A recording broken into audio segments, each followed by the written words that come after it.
जब हम अपनी ज़िंदगी को देखते हैं, हम देखते हैं कि हमारी ज़िंदगी बड़ी ऊंच नीच आती है।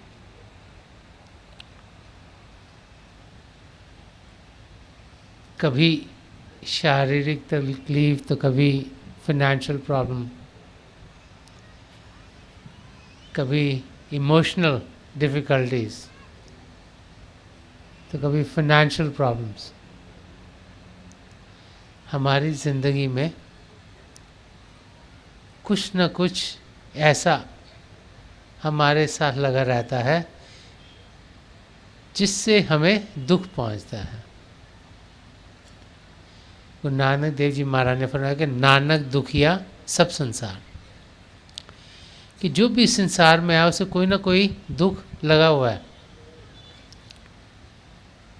तुलसी साहब ने फरमाया कि कोई तो तन मन दुखी, कोई चित उदास, एक ना एक दुख सबन को, सुखी संत का दास। कि हर एक इंसान को कोई ना कोई दुख लगा हुआ है, किसी को तन का दुख, किसी को मन का दुख, किसी को चित्त की उदासी है। तो फिर सुखी कौन है? तुलसी साहब फरमाया सुखी संत का दास। तो संत का दास सुखी क्यों है? उसने क्या कर लिया, क्या कमा लिया, क्या उसे मिल गया कि उसके सारे के सारे दुख दूर हो गए और वो सुख चैन की जिंदगी जी रहा है।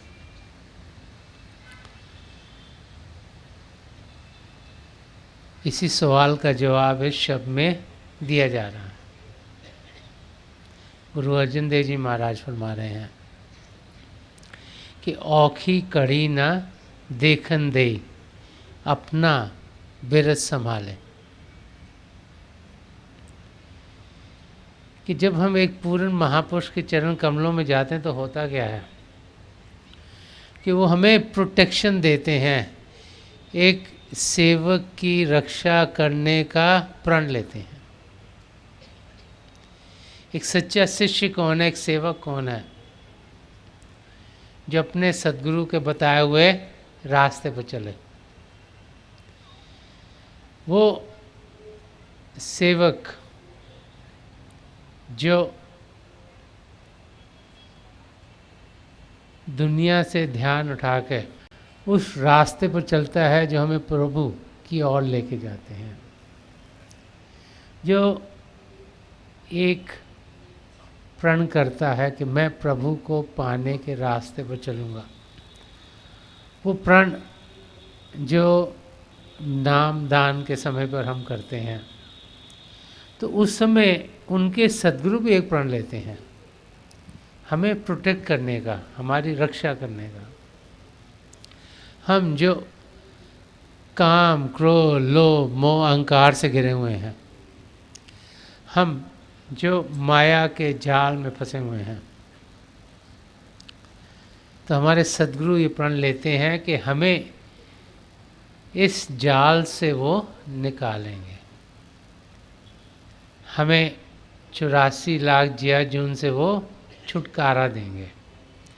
तो उस प्रण की यहाँ पर बातचीत की जा रही है। दुख दर्द इंसान को क्यों है?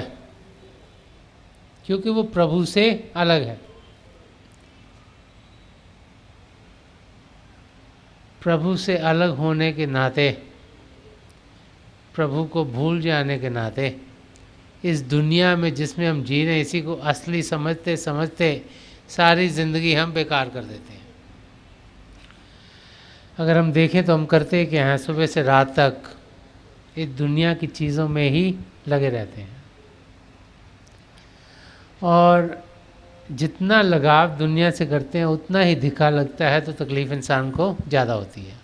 और लगाव हम करते किस चीज़ के साथ हैं? वो जो चंद क्षणों की हो। कार भी बहुत अच्छी लगती है तो 2-3 साल में लगता है अब नहीं होनी चाहिए।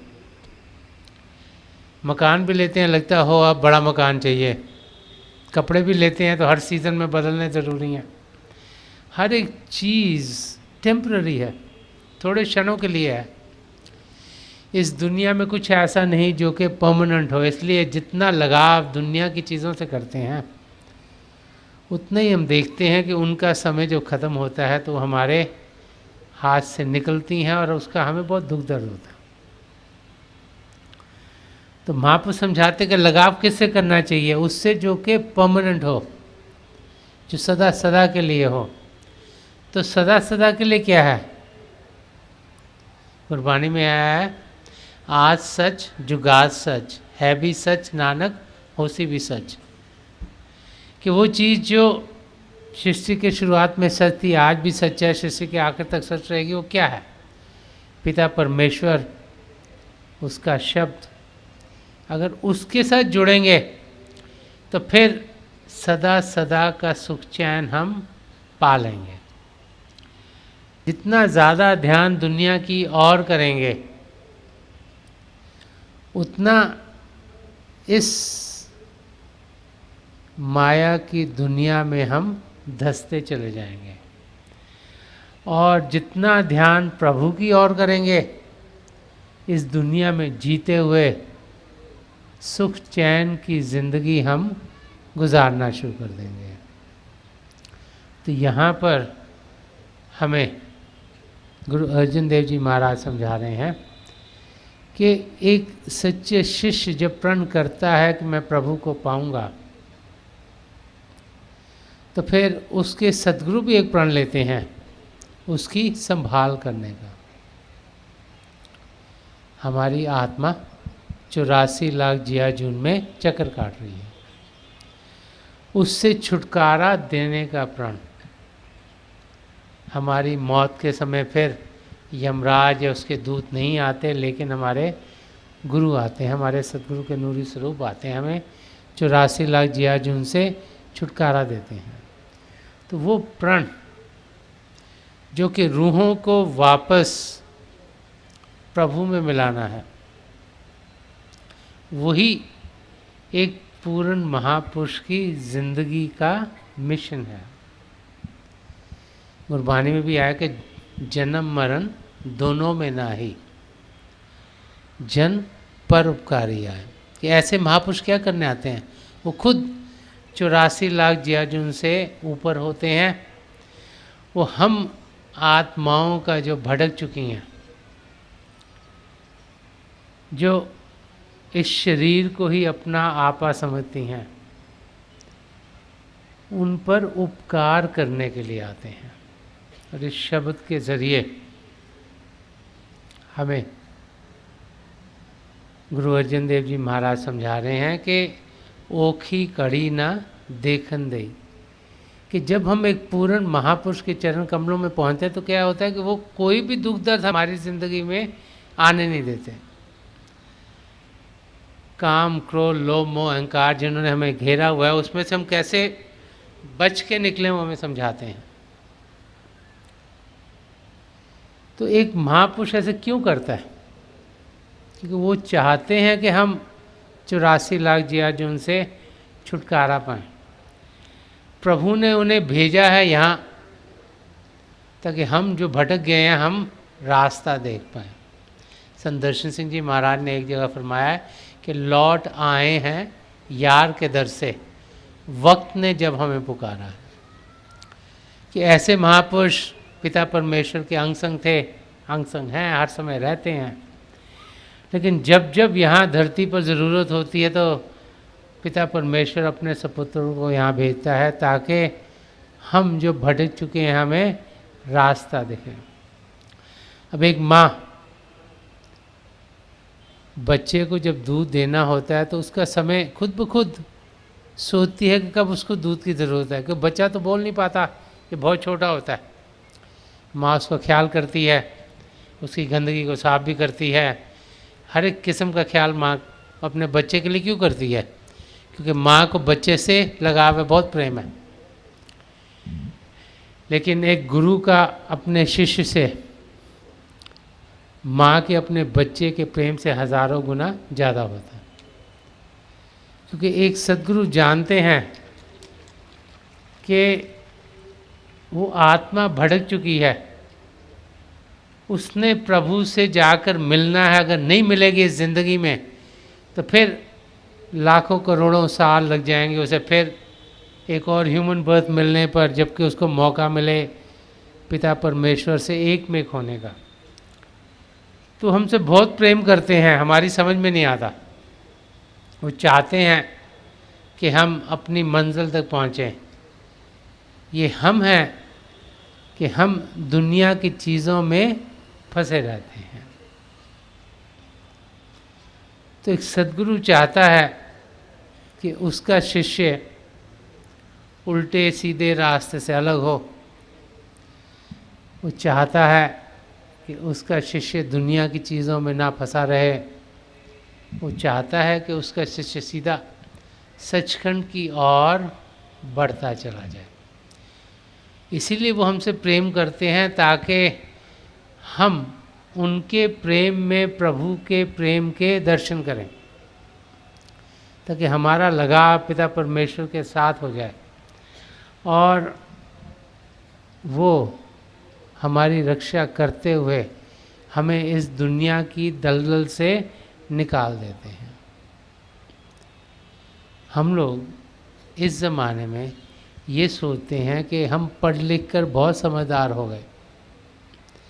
हम सोचते हैं हमारा आईक्यू बहुत बढ़ गया, हमारी इंटेलिजेंस बहुत बढ़ गई। आजकल जनरल नॉलेज गेन करने की कोशिश करते हैं, लेकिन हम भूल जाते हैं जितने मर्जी हम समझदार क्यों ना हो दुनिया की चीज़ों में, हमारा नॉलेज फिर भी लिमिटेड है।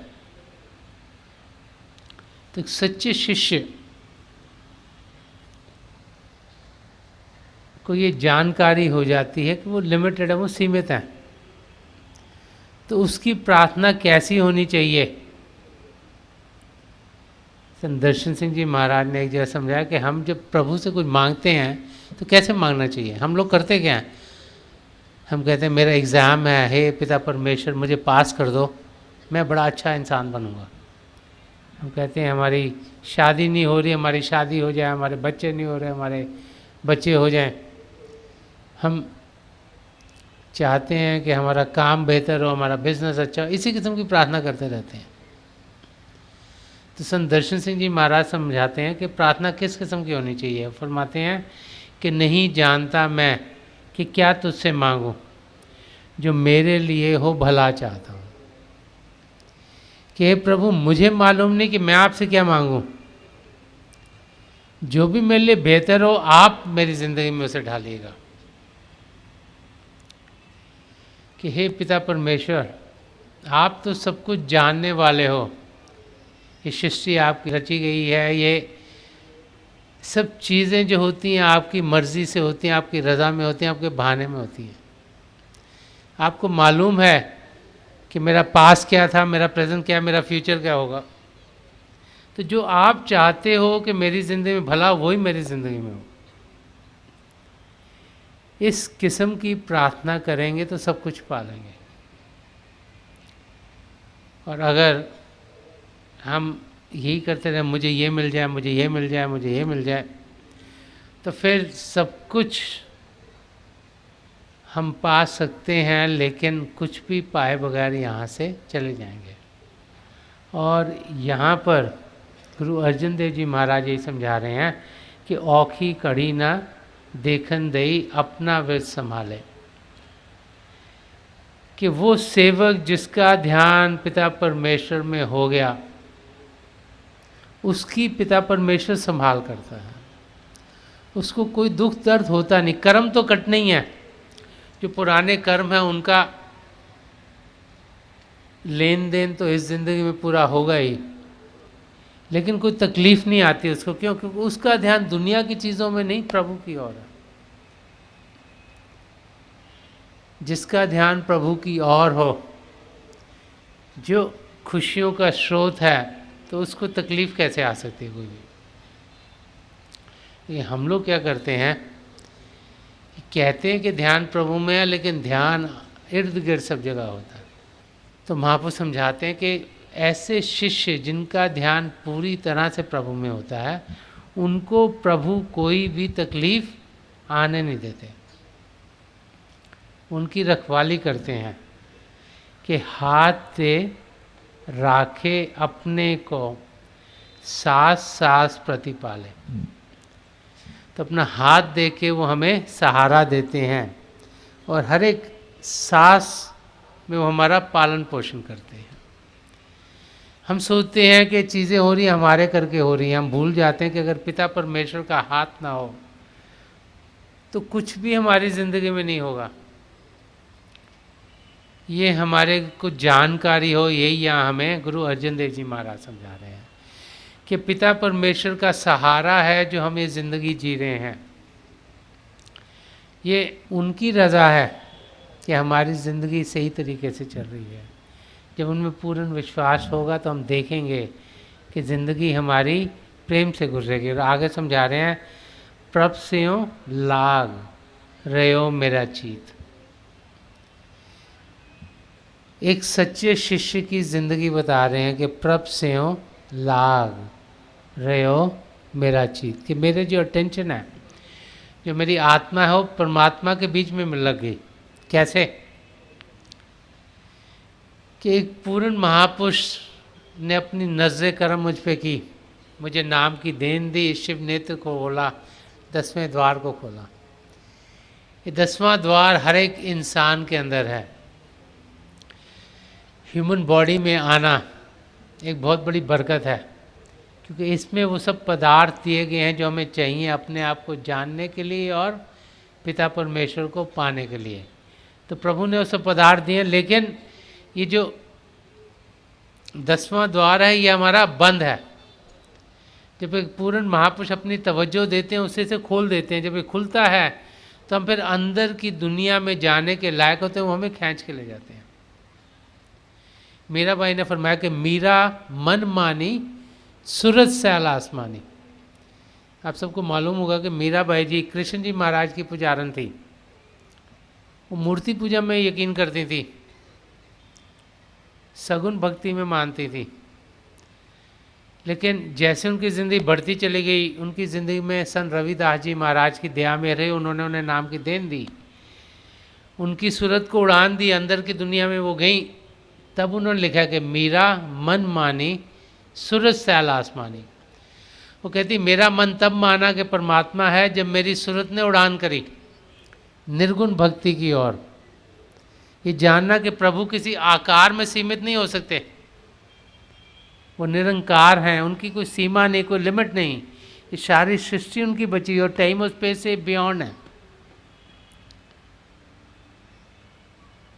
वो यात्रा जो हम सब कर सकते हैं, वो यात्रा जो खुशियों की यात्रा है, वो यात्रा जो सुख चैन की यात्रा है, वो यात्रा जो आनंद की यात्रा है। इसके बारे में संत दर्शन सिंह जी महाराज ने फरमाया कि खाक से ताबा क्या कशा हमने तो जब किया सफ़र।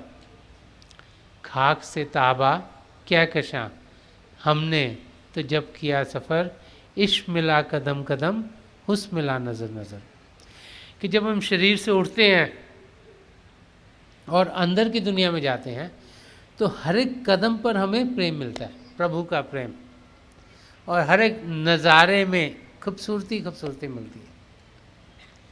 क्योंकि प्रभु की दया में जब हम पर होती है, शिव नेत्र खुलता है, जब हमारा ध्यान अंदर की ओर टिकता है, हम रोशनियाँ, आसमान, सितारे, चंद्रमा, सूर्य जो हमारे अंदर है उनको पार कर जाते हैं, अपने गुरु के नूरी स्वरूप तक पहुँचते हैं। वो हमें शरीर से ऊपर उठाते हैं, पिंड से अंड के मंडल में, अंड से ब्रह्मांड के मंडल में उसको पार करते हैं, पार ब्रह्म के मंडल में उसको पार करते सचखंड में ले जाते हैं। वहाँ जब हम पहुँचते हैं तो जो 4 शरीर हमारी आत्मा पर चढ़े उतर गए होते हैं, हम अपने आप को अपनी निरोल अवस्था में पाते हैं। वहाँ पर आत्मा पहले अपने सदगुरु में लीन होती है, जैसे सूफीज़्म में फिनाफिल शेख कहा गया, फिर वो हमारे को प्रभु में लीन करा देते हैं, जैसे सूफीज़्म में फिनाफिल्ला कहा गया। उसकी यहाँ बात की जा रही है कि प्रभ स्यों लाग रहे हो मेरा चीत, कि मेरी आत्मा परमात्मा जाके मिल गई। ये जो अंदरूनी यात्रा है उसकी ओर यहाँ गुरु अर्जन देव जी महाराज संकेत कर रहे हैं, इंडिकेट कर रहे हैं, बता रहे हैं कि परमात्मा में आत्मा कैसे जाके मिली, कि मेरी टोटल अटेंशन प्रभु में कैसे गई, जब मेरी आत्मा का मिलाप परमात्मा में हो गया, जब मैं सचखंड में पहुंच गया।